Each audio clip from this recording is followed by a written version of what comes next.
Hello guys! Hello Libra! Welcome dito sa aking channel, Kapalaran 888 Libra. Alamin natin kung anong messages, vibration, gabay energy para sa lahat ng Libra. This is general reading, so pwede kang makaresonate. Gamitin mo ang iyong intuition sa panonood. Okay. First card natin, Libra, is balance. Balance card. So, sinasabi ng baraso dyan sa'yo na siguro kailangan ng balanse ang iyong sarili, ang iyong buhay, or siguro kailangan natin ng moderation, self-discipline, kailangan natin na balansehin ang ating sarili or ating mga desisyon sa buhay. Tingnan natin yung mga next cards mo. Wow! Yun. Okay. Dito Libra, sa baraha mo, sinasabi dyan ng baraha sa'yo na yun na nga, siguro may mga bagay-bagay ka sa buhay na kailangan ng balanse. Ano ba yun? Ibig sabihin, maraming imbalances. Maraming mga habits, unhealthy lifestyle, or maybe mga bagay-bagay na kailangan nating i-overcome or kailangan nating balansehin. Masyado ka bang workaholic? Masyado ka bang negative? Masyado ka bang mahilig sa mga pagkain na bawal, unhealthy, ganyan, ganito? Unhealthy habits, unhealthy lifestyle. So, napaka-importante Libra na kailangan ng balance. So, it's your energy siya na balance. Balance, justice, parang ganun, Libra energy. So, malakas tong reading na to para sa'yo kasi kaya mo naman balansehin ang sarili mo. Kaya mo naman balansehin ang lahat sa buhay mo.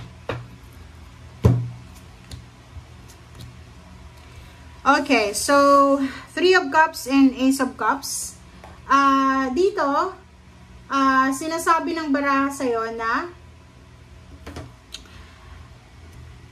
isang good news ang posibleng matatanggap mo na pwedeng magdala sa'yo ng sobra-sobrang happiness.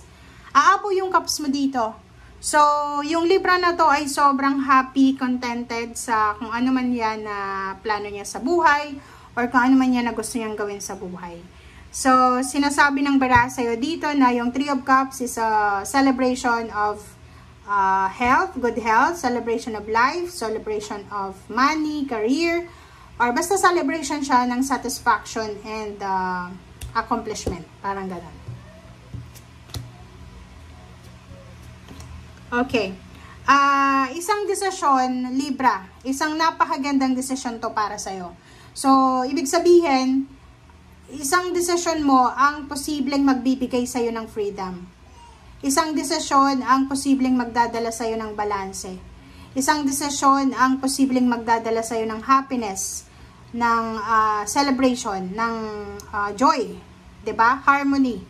Kaso lang, 3 of Swords and temptation, yun na nga, sinasabi ng baraha na kaya mong balansehin ang lahat. Ang problema lang dito, merong mga nag-hold back sa'yo, maraming temptation. Like for example, may pinaplano kang negosyo, gusto mong magnegosyo, ganyan, ganito. Pero, hindi mo maituloy-tuloy kasi maraming tumututol, maraming hindrance, maraming mga distraction, parang ganon.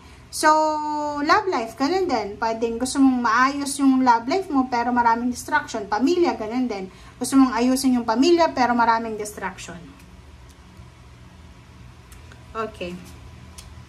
10 of Cups, the Sun, and Death card, Ace of Swords. Okay, so dito, sinasabi ng baraha sa'yo dito na may posibleng good news, news of confirmation, regarding sa, for example, kung ano man siya na decision na kailangan mong tapusin.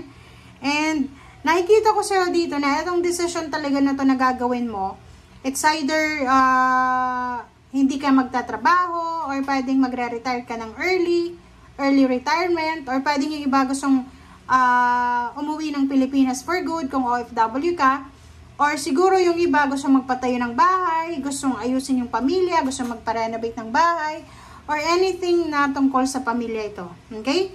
So, nakikita natin dito, merong mga Libra na magkakaroon ka ng experience ng sobra-sobrang happiness and prosperity sa pamilya. Ang ibig sabihin, maraming, kumbaga, masasaya masasayang pangyayari sa loob ng pamilya ang mangyayari sa buhay mo simula ngayon.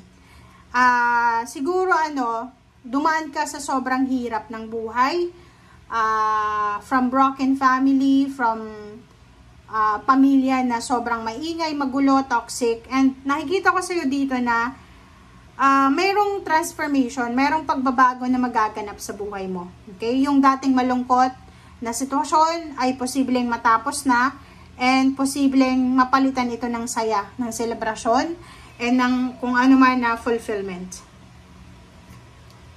Okay. In the near future, sinasabi ng baraha sa'yo na posibleng marami kang mga financial wishes. Ngayon, habang nanonood ka, Libra, marami kang wini-wish para sa sarili mo, kung may anak ka, sa magulang mo, sa kapatid, na financial, di ba? Yung parang wini-wish mo, sana yung anak ko makahanap na ng trabaho, sana yung anak ko matapos na yung problema niya, mawala na yung bisyo, ganyan, ganito. And sinasabi ng Page of Wands sa'yo na ang napipredict ng Page of Wands sa'yo dito, in the near future, yung mga pinagpipray mo para sa pamilya mo, yung mga hinihintay mo, ay posibleng mangyayari siya. And at the same time, yung Nine of Pentacles, yung mga financial wishes mo sa sarili mo, para sa pamilya mo, para sa mga tao na mahal mo sa buhay, ay posibleng mangyari yan. Okay? Diba? The Star and Two of Swords. So, sinasabi ng baraha sa'yo dito na Libra, wala nang parang kukontra pa. Walang kukontra sa mga pangarap mo. Siguro sa ngayon, hindi ka pa sigurado. Uncertain. Diba? Hindi natin sigurado kung ano yung mangyayari sa kinabukasan. But, be positive, Libra. Kasi sinasabi ng The Star dito na lahat ng mga yan, yung mga gusto mo, yung mga hangarin mo sa buhay, yung laman ng panalangin mo, ay mangyayari yan sa tamang panahon, sa tamang pagkakataon, sa tamang energy, sa tamang panahon. So, atong Two of Swords, sinasabi ng baraha sa'yo na ano man itong pinaplano mo sa ngayon, huwag kang magdalawang isip, huwag kang madala sa temptation, huwag kang madala sa mga sinasabi na, uy, Libra, hindi yan pwede, ganyan dito. No, huwag kang makikinig sa kung sino man ang magsasabi sa'yo na hindi mo kaya. Ituloy mo kung ano yung gusto mo. Ituloy mo kung ano yung alam mo na pwedeng magbigay sa'yo ng kalayaan, ng freedom, ng balanse. Kasi abot kamay mo na itong mga manifestation ng dreams mo. Emotional manifestation and at the same time financial manifestation. Kumbaga, may Libra dito na dumaan sa mga imbalances. Ang daming imbalances sa buhay niya. And then at last, ibibigay na talaga sa kanya yung naka-destiny na blessings and prosperity na abundance ng universe. So, parang sinasabi ng baraha na fruits of your labor ito na darating sa'yo. So, thank you guys for watching and see you again. Bye!